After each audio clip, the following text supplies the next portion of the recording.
Hello everyone, welcome again to Ramanujam school of studies zero to infinity.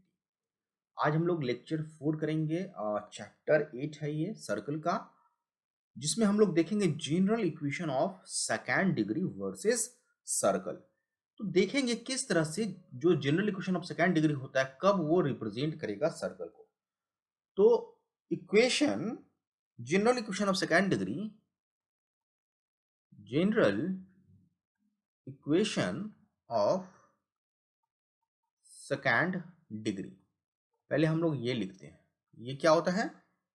ये जो होता है general equation a x x square plus 2h(x(y) plus b y square plus 2g(x) plus 2fy plus c is equal to 0।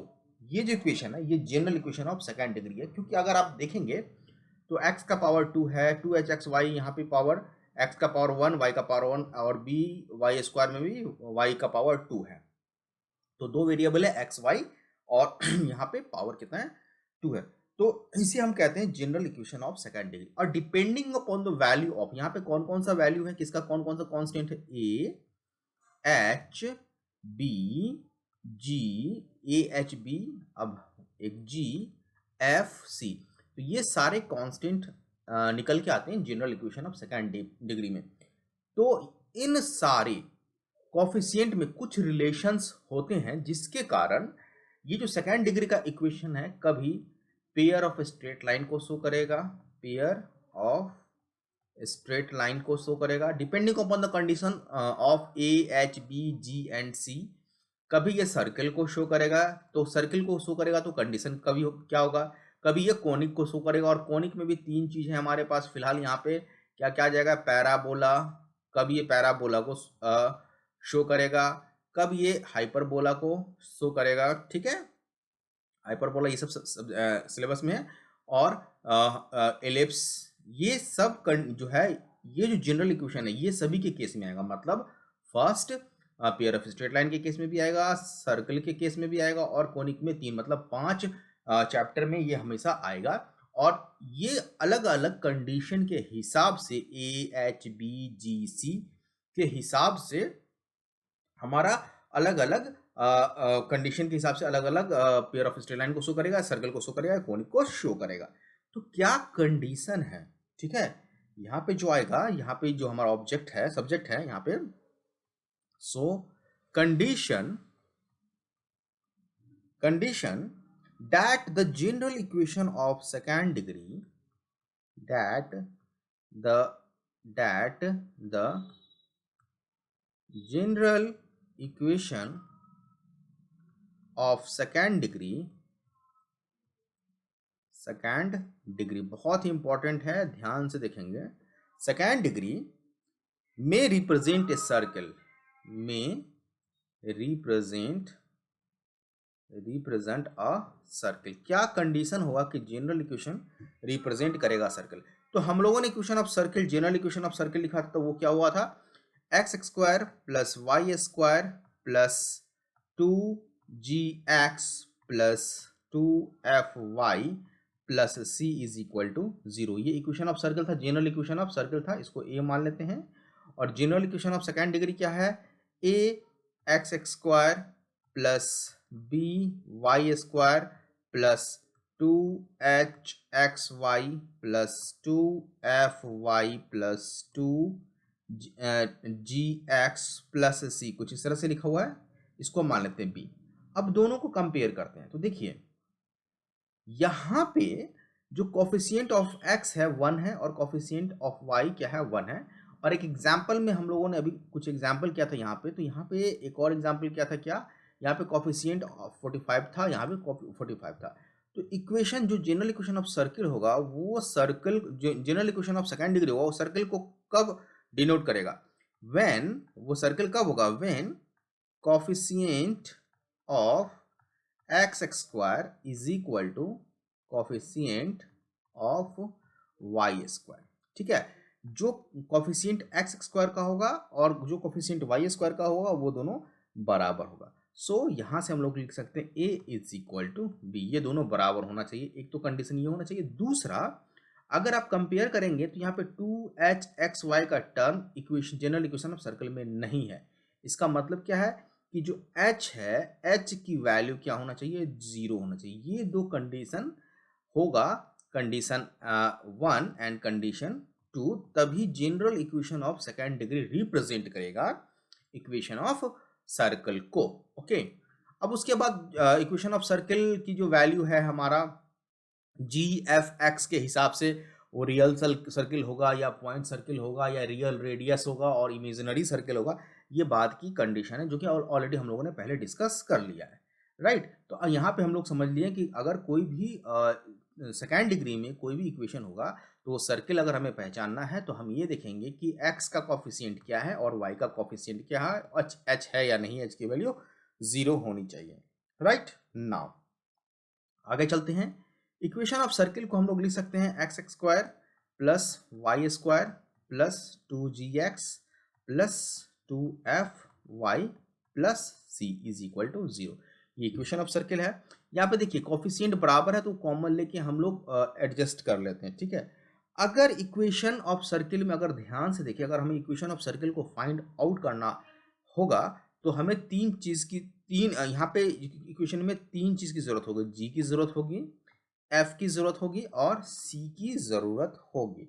मतलब कि जो तीन constant है general equation में, ये जो है फाइंड होगा तभी जाके इक्वेशन ऑफ सर्किल फाइंड होगा। इसका मतलब है कि इक्वेशन ऑफ सर्किल को फाइंड आउट करने के लिए we need 3 independent geometrical condition. 3 independent geometrical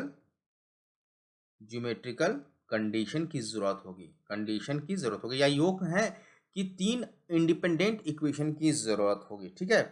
तो किसी भी सर्किल के इक्वेशन को हम लोग कब फाइंड आउट कर सकते हैं, बहुत सारे कंडीशन हो सकते हैं। कुछ एग्जांपल है कि अगर ये सर्किल 3 पॉइंट से पास करे, 3 पॉइंट से पास करे, ठीक है, 3 पॉइंट से पास करे तो ये सर्किल फाइंड आउट हो सकता है, ठीक है। या फिर ये 3 स्ट्रेट लाइन को टच करे, 3 स्ट्रेट लाइन को क्या करे, टच करे, तब इक्वेशन को हम लोग फाइंड कर सकते हैं। और भी कंडीशन हो सकता है, तो इन सारे कंडीशन को क्वेश्चन के हिसाब से हम लोग देखेंगे। लेकिन जो इंपॉर्टेंट है यहाँ पे ये है कि हमें 3 इंडिपेंडेंट ज्योमेट्रिकल कंडीशन की जरूरत होगी इक्वेशन ऑफ सर्किल को फाइंड आउट करने के लिए। इस चीज को ध्यान में रखना है। ओके, चलिए, आई होप आपको ये चीज समझ में आ गया होगा कि general equation of second degree कब सर्किल होगा और उसके बाद उसका कंडीशन क्या है और इक्वेशन ऑफ सर्किल को फाइंड करने के लिए कितनी इक्वेशन की जरूरत होगी। चलिए क्वेश्चन देखते हैं। क्वेश्चन बहुत ही जब तक क्वेश्चन नहीं करेंगे ना तब तक कॉन्सेप्ट क्लियर नहीं होगा। To find the equation to the circle, to find the equation to the circle which is to the circle which is described on line joining, described on line joining the point x1 y1, the point x1 y1 and x2 y2 as diameter and x2 y2 as diameter। Okay, so हमें एक equation of circle find करना है। चलिए, तो rectangular system को हम लोग follow up करते हैं, तो इसे हम लोग रेक्टेंगुलर सिस्टम में समझने की कोशिश करते हैं, ठीक है।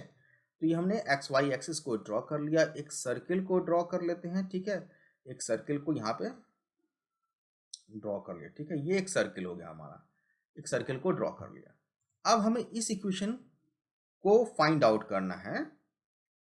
कैसे फाइंड आउट करना है कि 2 पॉइंट हम लोग ले लेंगे यहाँ पे। सपोज ये हमारा पॉइंट P है जो x1 y1 है और ये पॉइंट डायमेट्रिकली अपोजिट पॉइंट है। ये कह रहा है x1 y1 and x2 y2 क्या होना चाहिए, डायमीटर होना चाहिए। सो दिस इज क्यू मान लेते हैं x2 y2, ठीक है। ये डायमेट्रिकल अपोजिट पॉइंट है, राइट, समझ में आ गया।